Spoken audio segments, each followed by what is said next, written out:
Hello, my young friends. We started our discussion on carbon and its compounds. In our last discussion, we understood the variety of carbon or the versatile nature of carbon.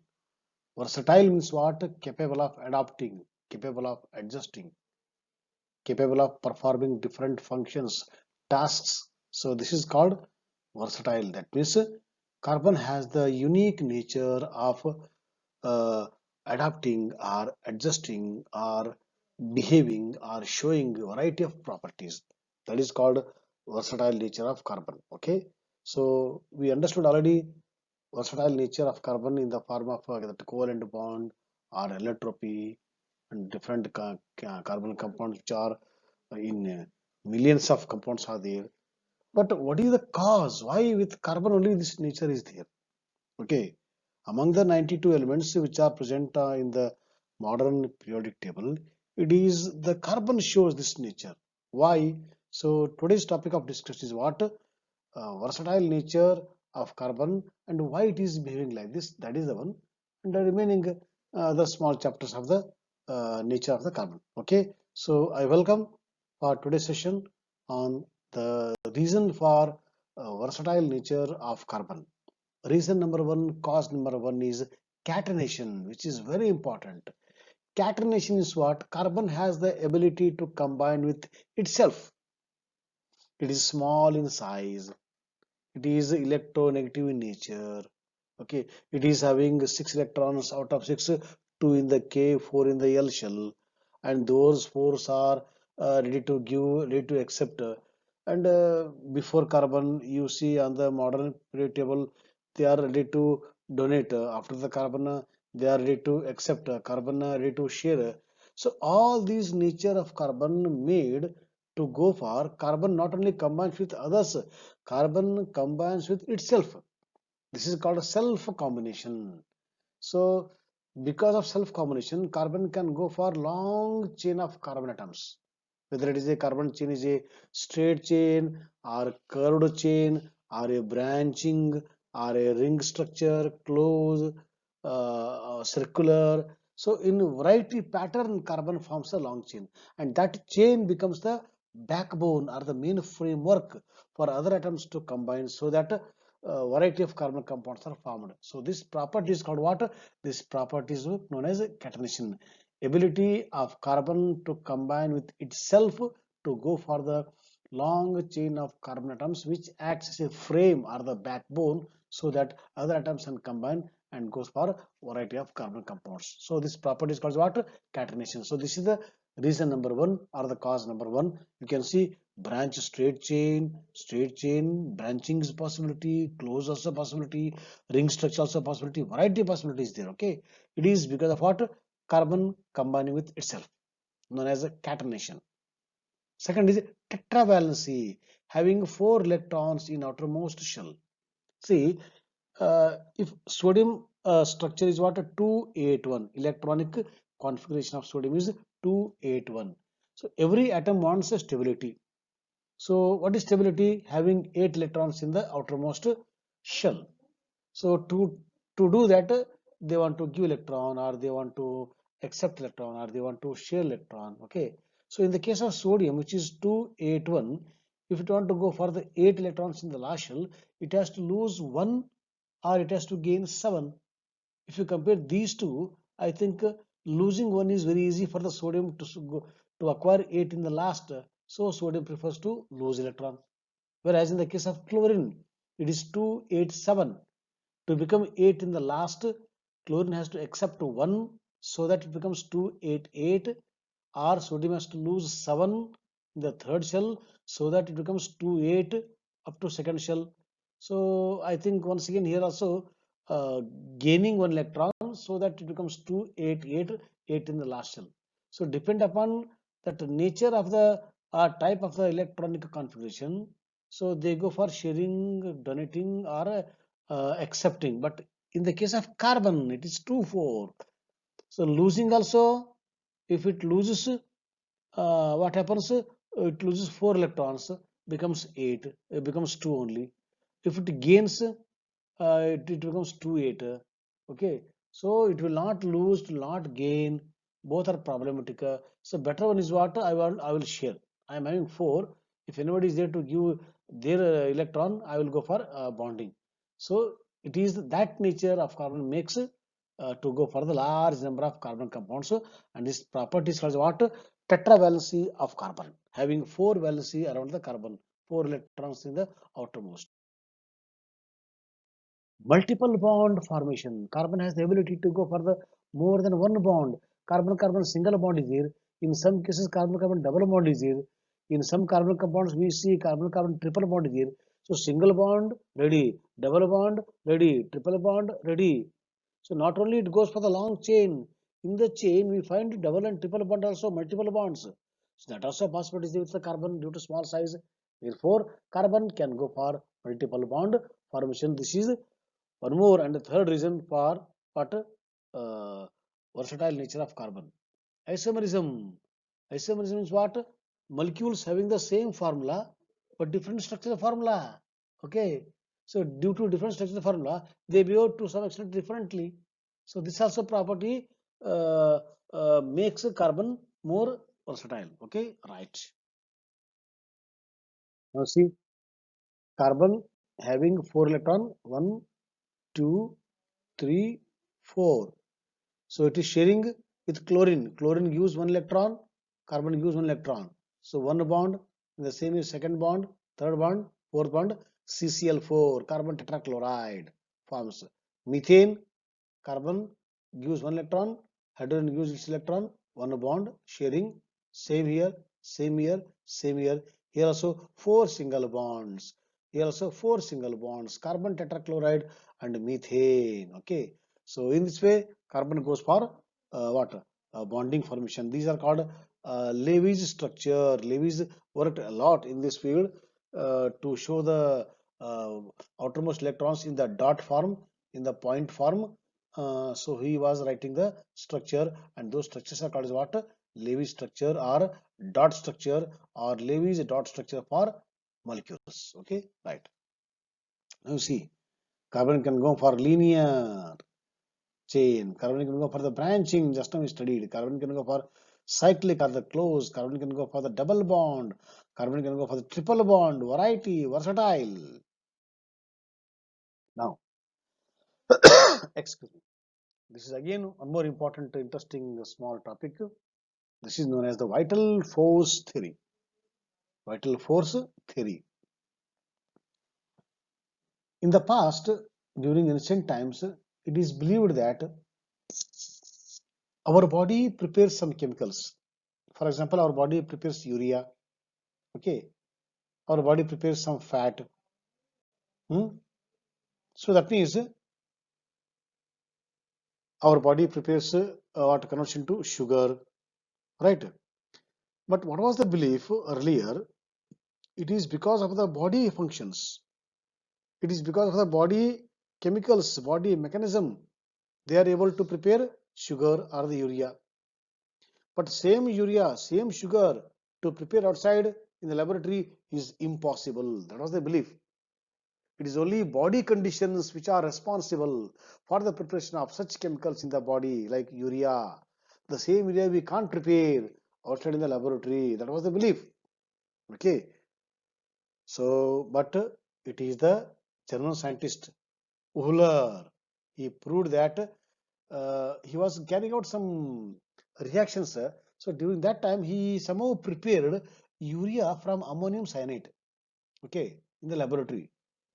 What was the belief earlier?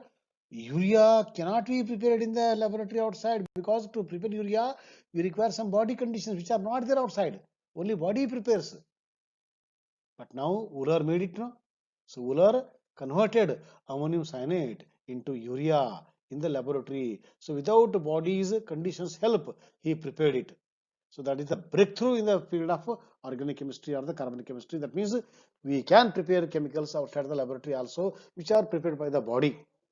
Okay, so body has got vital force. I agree. I agreed. Okay, so body has got some kind of force, vital force, very important force. Using that force, it can prepare, but without that also, we can prepare some chemicals prepared by the body in the laboratory. So this is the first time he did it, converting the ammonium cyanide into urea. From that day onwards till today, we have prepared many chemicals in the laboratory. List is very big. Millions of compounds are there in the carbon chemistry, which are preparing, and will be prepared in the future also. Okay. Now see covalent bond, how it is formed. What is covalent bond? Covalent bond is formed by the sharing of electrons between the two atoms. This gives one electron, this gives one electron. We will go for the HH single bond. Okay. In the case of oxygen, so 2 6 6 electrons are here using the dot here shown here. Okay. This is also oxygen. So this oxygen wants 2 electrons. Why it is 2 6? To become 8 in the last shell, it wants 2. So oxygen wants 2 electrons. Okay. This also wants 2 electrons. So what they go for agreement? You give your electron, I give my electron. In between we will share, and will. So for one, see this is for one pair, one bond. Here there are two pairs, so double bond. Same way nitrogen 2 5 to become 8 in the last shell, it wants 3 electrons. So one nitrogen wants 3 electrons, this also wants 3 electrons. Who will give? Nobody gives. So come for agreement, we will share here. So three pairs are shared. So triple bond depend upon the requirement, depend upon the need, depend upon the condition. They go for either single bond or double bond or triple bond. So in the hydrogen, single covalent, in the oxygen, double covalent, in the nitrogen, triple covalent. It means in the covalent again there are three types of single covalent, double covalent, and the triple covalent with examples. Now carbon's best friend is hydrogen. Best friend. Okay. Therefore, they combine each other and they are called what? Hydrocarbons. Hydrocarbons are what? Hydrocarbons are the compounds of carbon and hydrogen only. No other third party. Only carbon, hydrogen are there. They are called hydrocarbons. And these hydrocarbons are what?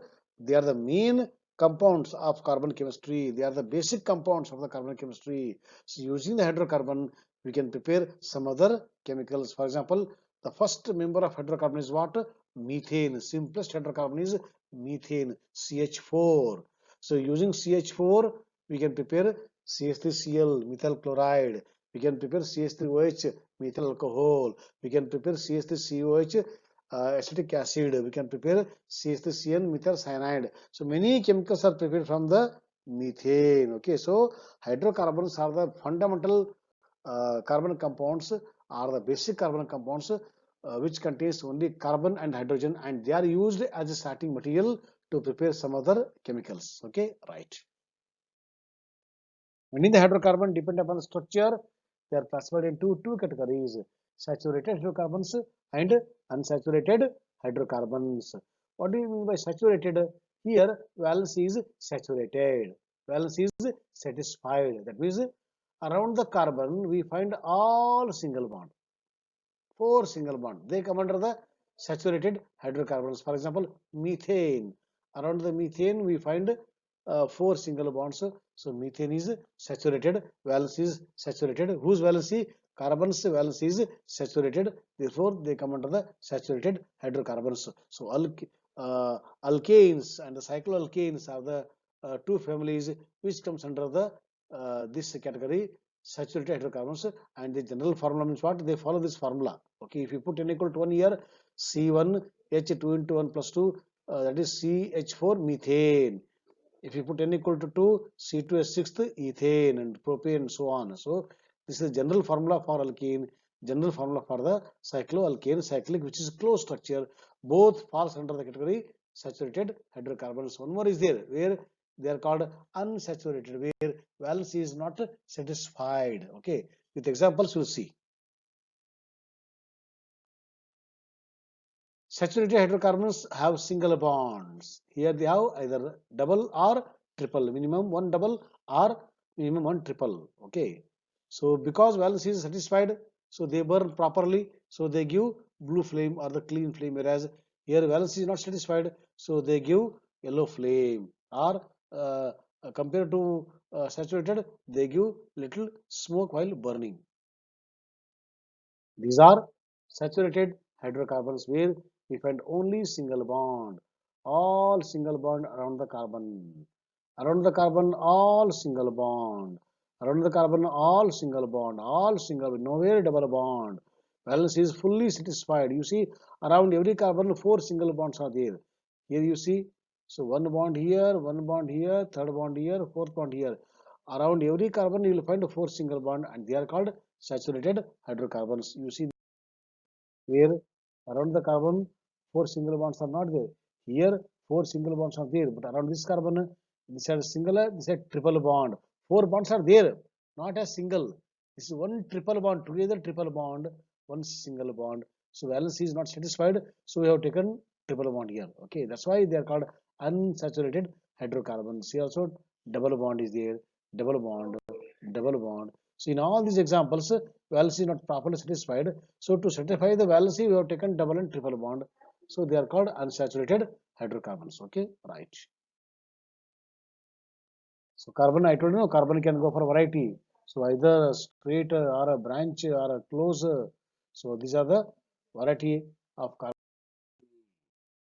Now one more small concept is there, a small topic is there in the carbon chemistry. It is regarding what? It is regarding the homologous series. Okay, homo same, logous molecules series. Similar molecule series is called as a homologous series. Hetero means different. Homo means the same. So same type of molecules, they show some similar properties, same properties because of the same structure. They are called as what? Homologous series. For example, in the mathematics, 2, 4, 6, 8 is called as even number series. 1, 3, 5, 7 is called as odd number series. In the same way, in chemistry also there are some series, acidic series, basis series, and the salt series. In the same way, in the carbon chemistry, in the carbon compounds, we have the homologous series. Homologous series means what? They belongs to one family. Okay, let us see here. There are millions of different organic compounds, and chemists have devised a method of classifying them into families with similar formulae and properties. Each family of organic compounds is called a homologous series.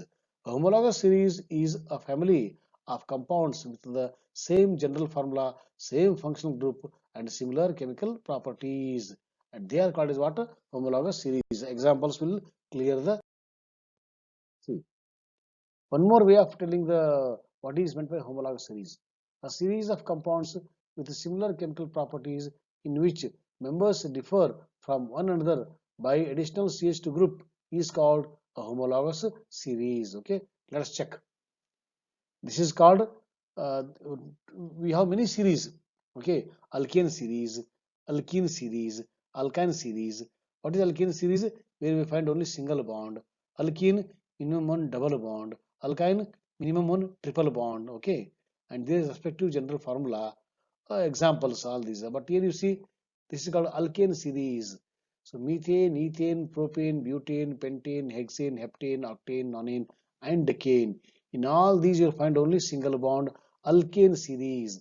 You see CH4, CH2, H6. Now, what is the difference between these two formula in carbon? 2 minus 1, 1 carbon difference between hydrogen and the between ethane and the methane. What is the difference in the hydrogen? 6 minus 4, 2. So if you see CH4, this difference is what? 1 CH2. In the same way, you see ethane and the propane, 1 C and 2H difference is there. You see between propane and butane, again 1 C, 2H. So everywhere between the two continuous alkanes, you find a CH2 difference. That's why he says if the same difference is maintained, they are called a series. Which series? Homologous series. Their properties not 100% same, somewhat same. They are prepared by some similar methods. So all these are called what? Homologous series. This is example for homologous series known as alkane series. This is alkene series: ethene, propene, butene, pentene, hexene, heptene, octene, nonene, and decene, where we find minimum one double bond. Okay, this is what? Alkyne series. So ethyne, propyne, butane, pentane, hexane, septyne, octyne, nonine, and decyne, where we find one triple bond.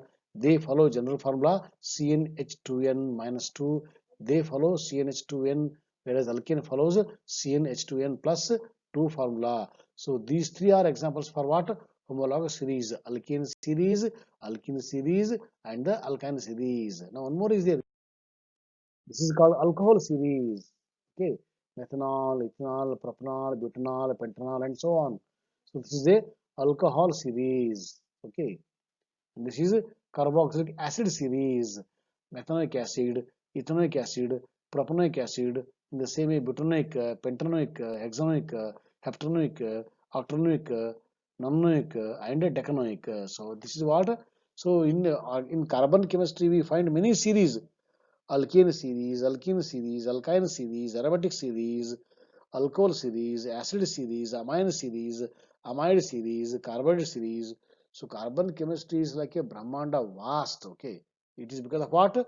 Unique nature of carbon, versatile nature of carbon. Carbon is going for the many compounds, which is known as the separate branches created in the chemistry, and that the branch is called as what? Organic chemistry. So I think some points are clear regarding the carbon compounds. So in the remaining class, we study further. Till then, have a nice time. Thank you and all.